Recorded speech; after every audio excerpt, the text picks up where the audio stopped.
नमस्कार दोस्तों, मेरा नाम संतोष कुमार। आज हम आपको कैश बैग में जो सबसे बड़ा पॉइंट है इस प्लान का, जो रामबाण है, उसके बारे में हम थोड़ा सा आज आपको एक्सप्लेन करते हैं। उस रामबाण का नाम है कैश पॉइंट।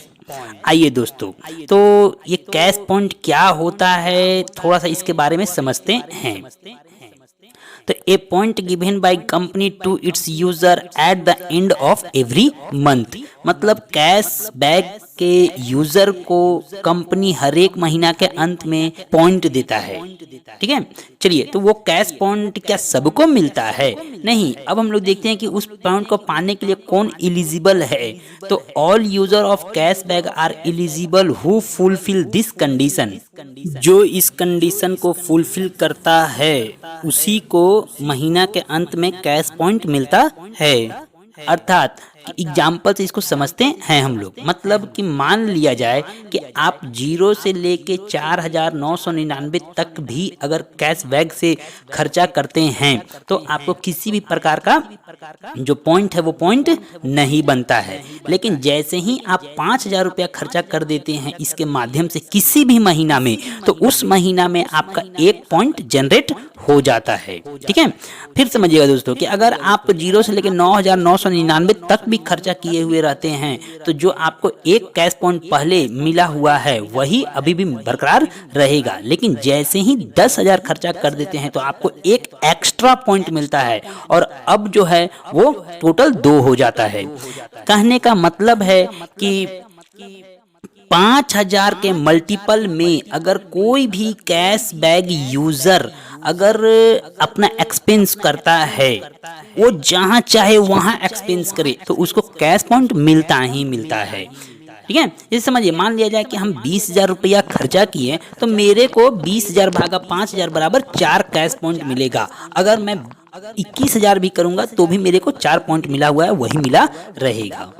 ठीक है, तो दोस्तों अब यहाँ पे एक बात आता है कि बहुत अदर कंपनियां भी जो है पॉइंट देता है। तो अदर कंपनी में क्या होता है कि उस पॉइंट को आप सिर्फ उसी कंपनी के प्रोडक्ट में यूज कर सकते हो। लेकिन यहाँ पर क्या है कि ये जो पॉइंट हमको दिया जा रहा है, इस पॉइंट को आप साफ साफ पैसा में रिडीम कर सकते हो और रिडीम करने के बाद आप जहाँ चाहो वहाँ एक्सपेंडिचर कर सकते हैं। हाँ दोस्तों, शुरू में ही हम बोले हुए हैं कि कैश बैग एक मोड ऑफ पेमेंट है। तो अरे कहीं भी खर्चा करना है तो इसी के माध्यम से अगर करोगे तो आपको वहां का बेनिफिट भी मिल जाएगा और जो पॉइंट है वो भी आपका यूज हो जाया करेगा। ठीक है, ये साफ साफ पैसा में, माने ये मत समझिएगा कि डिस्काउंट के रूप में है। ये चाहो तो तुम इसको पैसा में भी ले सकते हैं, कोई दिक्कत नहीं होता है। आइए दोस्तों, अब हम देखते हैं कि आखिर में एक कैश पॉइंट का वैल्यू कैसे निकाला जाता है। ठीक है, तो 13% of company profit generated in a particular month divided by total cash point used by company in that month. ठीक है, एग्जाम्पल समझते हैं। मान लिया जाए कि कंपनी को सपोज करो कि 2 करोड़ का प्रॉफिट हुआ, तो 2 करोड़ का प्रॉफिट का 13% मतलब 26 लाख रुपया वो कैश पॉइंट के लिए निकालेगा। ठीक है, चलिए उसी तरह समझिए दोस्तों कि मान लो कि टोटल इंडिया में 10,000 कैश पॉइंट इस बार इशू हुआ। तो पॉइंट इशू कैसे हो रहा है ये जस्ट अभी थोड़ा देर पहले हम समझाए थे कि जो व्यक्ति 5,000 या 5,000 के मल्टीपल में यहाँ पे एक्सपेंस करते हैं उसको पॉइंट जनरेट होता है। उसी तरह से मान लो टोटल इंडिया में 10,000 पॉइंट जनरेट हुआ। हाँ, यहाँ पे ध्यान रखिएगा, हो सकता है कि 10,000 एक ही व्यक्ति को मिल गया होगा पूरा पॉइंट, हो सकता है कि 10,000 व्यक्ति को मिला, उससे कोई लेना देना नहीं है। मान लिया जाए कि अगर आप 3,000 ही करोगे तो आपका पॉइंट थोड़ा ही बनेगा। हाँ, कोई 7,000 करेगा तो उसको तो एक ही पॉइंट बनेगा ना। लेकिन कंपनी का प्रॉफिट जो है वो टोटल टर्नओवर पे होता ही होता है। इस चीज को ध्यान पे रखिएगा आप। आइए, तो यहाँ पे समझिएगा कि मान लो 26 लाख रुपया, 26 लाख भागा 10,000 बराबर कितना हो रहा है? 260 रुपया। ठीक है, इस पॉइंट को आप आराम से कैश में रिडीम कर सकते हो। हाँ दोस्तों, यहाँ पे समझिएगा कि ये जो पॉइंट है ये पॉइंट हर महीना डिफर करता है। मतलब क्यों डिफर करता है? तो समझिए कि कि सबसे पहले बोले कि ये मंथली का प्रॉफिट पे डिपेंड होता है। अरे किसी मंथ कंपनी का प्रॉफिट मान लो 2 करोड़ हो गया, किसी मंथ 4 करोड़ हो गया, किसी मंथ 85 लाख हुआ, किसी मंथ कुछ हो गया, तो ऊपर नीचे होते रहता है। अब दूसरा यहाँ पे कारण है कि पॉइंट कितना इशू होता है उसके आधार पर। मान लो शुरू शुरू में किसी आदमी को मालूम ही नहीं था, तो कम ही व्यक्ति ना पॉइंट को यूज करने वाले हैं, तो वहां पर क्या हुआ कि मेरा एक प्रकार से प्रॉफिट जो है बढ़ा हुआ, माने कैश पॉइंट का वैल्यू जो है बढ़ा हुआ दिखेगा, लेकिन ये घट भी सकता है, बढ़ भी सकता है। हाँ दोस्तों, आपको हम साफ साफ बता देना चाह रहे हैं कि अभी कैशबैक के यूज़र जो हैं, तो यूज़र जो है ना, तो वो खर्चा उर्चा करते नहीं हैं और सोचते हैं कि उनको इनकम हो जाए। अरे भैया, आप खर्चा करके देखो, उसके बाद अगर आपको नहीं आता है तो आप इसको बोलो, ठीक है। तो समझ रहे ना, तो यहाँ पे जो हम आपको बताना चाह रहे थे, जो वही चीज़ है कि सेल्फ कमीशन भी यहाँ पे बहुत बड़ा हो जा रहा है इस कैश पॉइंट के माध्यम से। अब आप देखो दोस्तों, जैसे कि सबसे पहला कमीशन है यहाँ पे कैश बैक वॉलेट से, ठीक है, कैश बैक वॉलेट से 0.2%। मान लो कि आप 1,000 रुपया खर्चा किए, तो देखो तो कितना हुआ कमीशन, 2 रुपया मात्र। दूसरा जो यहाँ पे कमीशन है वो है कैश बैक कार्ड कमीशन, जो 0.075% है, मतलब 100 रुपये में मात्र 7 पैसा। अब देखो तो कि मान लिया जाए कि अगर आप 19,000 रुपया खर्चा करते हो और 0.07% के रेट से ही देखते हैं, तो कितना हो रहा है, मात्र 14 रुपया। ठीक है दोस्तों, कोई बात नहीं है, यहाँ पे 16 रुपया ही हुआ, लेकिन आप एक चीज़ समझो कि आप खर्चा कर रहे हो और खर्चा पे अगर आपको 16 रुपया भी आ जाए तो कोई कम चीज़ नहीं है। लेकिन हम इससे भी बड़ा चीज़ आपको दिखाने जा रहे हैं दोस्तों, ध्यान से आप आगे देखिए कि मान लो कि कैश पॉइंट ऊपर के रूल के अनुसार समझ गए हैं कि किसको मिलेगा, कैश पॉइंट का वॉल्यू हर महीना कैसे निकाला जाएगा, ये तो क्लियर हो गया है।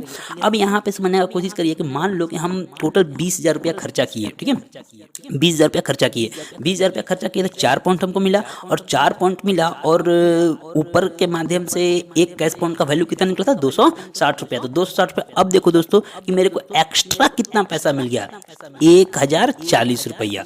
तो अब यहाँ पे हम थोड़ा समझना चाहते हैं, टोटल एक्सपेंडिचर अपना देखते हैं, तो 1,000 प्लस 19,000 बराबर 20,000, टोटल खर्चा किया 20,000, और टोटल इनकम जो हुआ 2 रुपया, 14 रुपया और 1,040 रुपया सबको जोड़ रहे हैं, तो 1,056 रुपया हो रहा है। तो अब यहाँ पे आप दोस्तों समझो, तो rate of income over self expenditure, देखिए ध्यान से समझिएगा, सेल्फ एक्सपेंडिचर, हाँ, अगर आप कहीं पे पैसा इन्वेस्ट करते हैं तो वहाँ पे आपको इंटरेस्ट मिलता है, लेकिन कहीं भी पैसा अगर आप एक्सपेंस कर देते हैं तो क्या वहाँ पे कोई इंटरेस्ट मिलता है? लेकिन यहाँ पे इस कंपनी में उल्टा आपको इनकम कराता ही कराता है, वो आपको इनकम देगा ही देगा। तो अब इसको हम परसेंटेज के रूप में देखना चाहते हैं। देखो दोस्तों कि 10 भागा 20,000 गुना 20 बराबर कितना आ रहा है, 5.28%। अब दोस्तों बताओ हम ही को कि कौन ऐसा एप्लीकेशन है जो आप ही के खर्चा पर 5.28% के रेट से इंटरेस्ट आपको वापस करा दे रहा है, और वो भी सेल्फ एक्सपेंडिचर पे, ना। हाँ, पेटीएम है, कैश बैक देता है, कभी 5 रुपया दे दिया, कभी 10 रुपया, ज़्यादातर तो बेटर नेक्स्ट टाइम लिखता है। हाँ, वो अनसर्टेनिटी पे काम करता है, लेकिन ये जो है ये आपका गारंटेड है। हाँ, अब मान लो कि आप खर्चा करोगे 2,000 रुपया, कैश पॉइंट में गए ही नहीं, तो कैश पॉइंट में नहीं जाओगे तो क्या ये वाला कभी भी आपको बड़ा वाला जो चीज़ है वो मिलेगा? नहीं ना मिलेगा। तो इस चीज़ को एकदम ध्यान से समझने का कोशिश करिए, ठीक है। यहाँ पर कैश बैक जो है वो क्या है, वो एक पेमेंट का मोड है, मतलब आपको जहाँ भी खर्चा करना है वहाँ पे खर्चा करिए, कोई दिक्कत नहीं है। पेट्रोल लेना है पेट्रोल लो, गैस लेना है गैस भरवाओ, मोबाइल रिचार्ज करना है मोबाइल रिचार्ज कराओ, स्कूल में बच्चा का फीस देना है उसी के माध्यम से दो। कुछ भी जो सेल्फ एक्सपेंडिचर जो आए दिन हम करते ही करते हैं, जो मेरा रोज़मर्रा है, मजबूरी कहो या उसको लग्जरी कहो, हम करते ही करते हैं, उसी चीज़ को करने के लिए हम बोल रहे हैं। हम कोई नया आइटम खरीदने के लिए नहीं बोल रहे हैं कि आप इस ब्रांड को ना करके उस ब्रांड को खरीदो। अरे जो आप यूज करते हो उसी को यूज़ करो, लेकिन जो पेमेंट है आप गूगल पे, फोन पे, पेटीएम, अपना एटीएम कार्ड, क्रेडिट कार्ड के माध्यम से जो किया करते थे, उसको अब से मात्र कैश बैक के कार्ड के माध्यम से या कैश बैक वॉलेट के माध्यम से अगर करने लगते हैं तो आपको एक बहुत बड़ा कमीशन बनता चल जाता है, जो 5.28% कोई छोटा कमीशन नहीं है। उम्मीद है आपको समझ में आ गई होगी। Thank you.